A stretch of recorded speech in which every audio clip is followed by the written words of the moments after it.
আমাদের যে no man's land আছে, আমাদের যে 150 গজের মধ্যে যে সীমানা, এটার মধ্যে পড়েছে যে তারা যে বালু পাথরগুলো যেখান থেকে নিয়ে আসে, এগুলো হচ্ছে 150 গজের মধ্যে থেকে নিয়ে আসে, নোম্যান্স ল্যান্ড থেকে আর কি।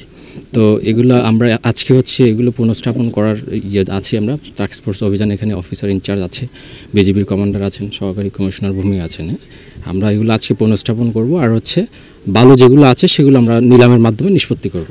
এখানে আমাদের হচ্ছে বিজিবির পহরা থাকে, তাদের থাকে, এবং ওখানে আমাদের লাল পতাকাও টাঙানো আছে এবং ডিমার্কেশন করা আছে যে কোথায় আমাদের নোম্যান্স ল্যান্ড। কিন্তু তারাও এলএমই সার্টিফাইড বিশ্বসেরা কপারে তৈরি ওয়ালটন কেবলস, যা আপনার স্থাপনাকে রাখবে সব সময় নিরাপদ। তারপরেও তারা হচ্ছে যারা যায় তারা হচ্ছে নির্দেশনা অমান্য করে যাচ্ছে। আপনারা যেখান থেকে যাচ্ছে, ঠিক আছে, তারা হচ্ছে যারা শ্রমিক যারা যাচ্ছে, পাথর শ্রমিক যারা যাচ্ছে, তারা পাথরগুলো ভারতের অংশ থেকে পাথর কেটে নিয়ে আসতেছে নির্দেশনা অমান্য করে, হ্যাঁ, চুরি করে নিয়ে আসতেছে। কিন্তু এটা আমাদের অংশ থেকে না, ভারতের অংশ থেকে তারা নিয়ে আসতেছে। বিজিবি তো প্রতিনিয়ত তারা দিচ্ছে, এবং তারাও প্রতিনিয়ত হচ্ছে স্ট্রিক্টলি হচ্ছে মনিটরিং বা করে যাচ্ছে, তাদেরকে নির্দেশনা দিয়ে যাচ্ছে, কিন্তু তারপরেও তারা নির্দেশনা অমান্য করে সেগুলো নিয়ে আসতেছে।